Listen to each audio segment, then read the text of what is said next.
Hello and welcome to this channel. It's 5:30 a.m. on the Blackwater Draw archaeological site near Portales, New Mexico. And I'm sitting here watching the sun come up over the dig site. It's another beautiful day in the desert. The wind is gently blowing across the grass. Out in the distance, I can see some pronghorns. And just beyond them, there's the telltale flash of a roadrunner running through the scrub. This is one of my favorite places on Earth, and right now it's being worked by archaeologists from Eastern New Mexico University. They've been digging here for 2 weeks, and they're getting ready to wrap up their field season. In the middle of this dig site, there's an area that we call the ring. It's not really a ring, but when we look down into it, we think of like a bird's eye view of an aerial photograph of England with all those little rings of houses and villages around it. This particular ring is made up of about a dozen individual encampments from between about 12,000 and 13,000 years ago during the late Pleistocene epoch, shortly before the end of the Ice Age. Here in the southern Great Plains, the end of the Ice Age was a time of tremendous environmental change. The climate got warmer and drier, the glaciers melted, sea levels rose. And as the land began to dry out, forests became grasslands and small animals like mastodons and saber-toothed cats went extinct. The people who lived here, however, adapted and survived. These are the Clovis culture, America's first known prehistoric hunters. We know them only from their signature projectile points, which are found all over North America, including here in the southern Great Plains. We call them Clovis because the type site where the first ones were found is named Clovis, New Mexico. It's near the town of Maxwell, just south of the Canadian border. What makes Clovis points unique is that they're fluted, meaning that there's a groove that runs down one side and along the base of the point. That groove is made by carefully chipping away at the stone, carefully flaking it so you don't damage the tip of the point.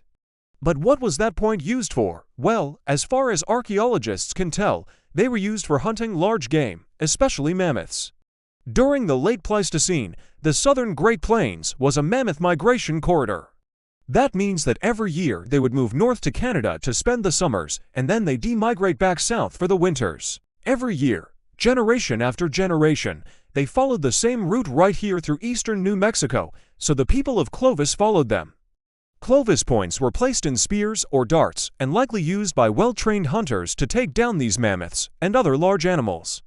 And while the hunters ran after the wounded beasts, their dogs ran alongside them, helping to bring the mammoths down.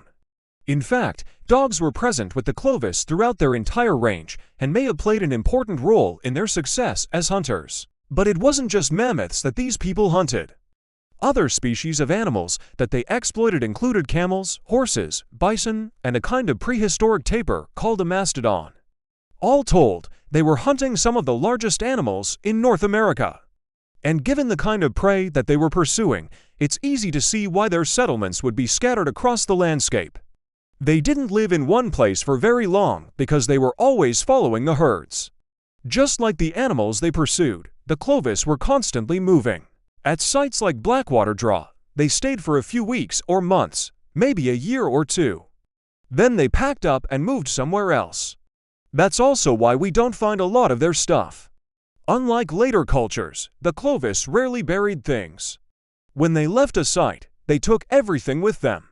You lines never find a piece of pottery or a stone tool or even a bone needle at a Clovis site because they weren't making those things. They were hunters, and they only left behind the things that they needed for hunting, things like their stone tools and animal bones for making more tools and animal hides for making clothing.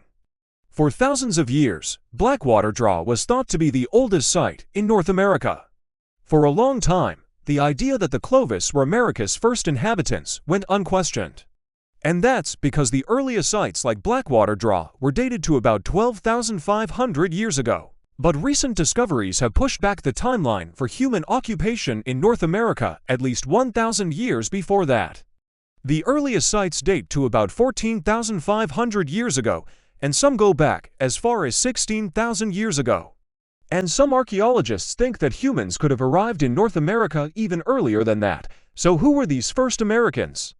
Well, based on the genetic evidence, the ancestors of the Clovis came to the Americas about 15,000 years ago during the height of the last Ice Age. This was a time when much of the world's population was concentrated in East Asia, As the glaciers expanded, people migrated into Central Asia and eventually into the newly glaciated areas of North America. Over the course of a few thousand years, these people would evolve into the Clovis culture. Their territory stretched from the central Great Plains to the Pacific Northwest and British Columbia, as well as into Mexico. But despite their vast territory, we have very little information about them.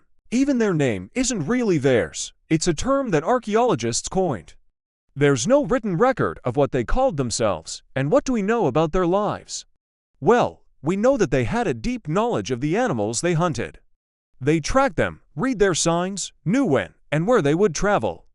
And they probably observed their behavior and learned how to use the terrain to their advantage. When it comes to their technology, the Clovis developed some of the most sophisticated stone tools of their time.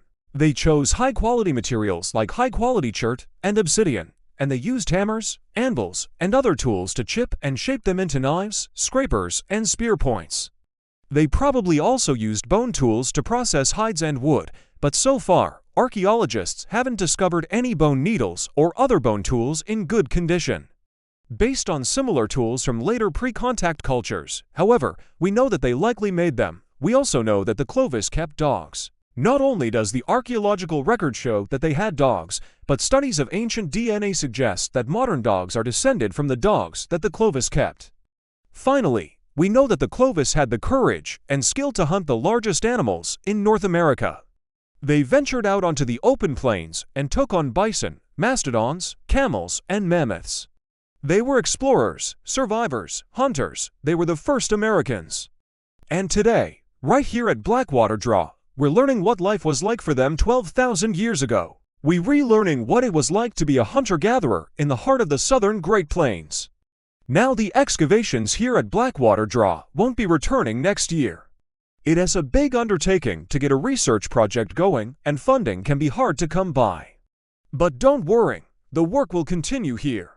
Archaeologists from the University of Texas at Austin will be taking over the project, and they lines be excavating new areas of the site. Who knows what they might find? Maybe another ring of houses, maybe even something older than the Clovis. After all, Blackwater Draw has been occupied for more than 10,000 years, and most of that time has been lost to history. It's 7:30 a.m. now. The sun is rising higher in the sky, and soon the heat will start to build over the dig site.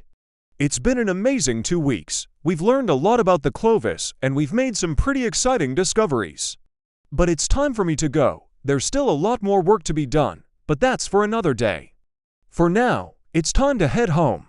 Long before cities, before nations, before even the first legend, there were the Clovis.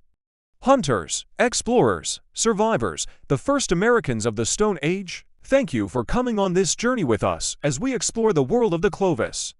If you enjoyed this video, please give it a thumbs up. And don't forget to subscribe to this channel for more journeys into the distant past. Until next time, this is the host.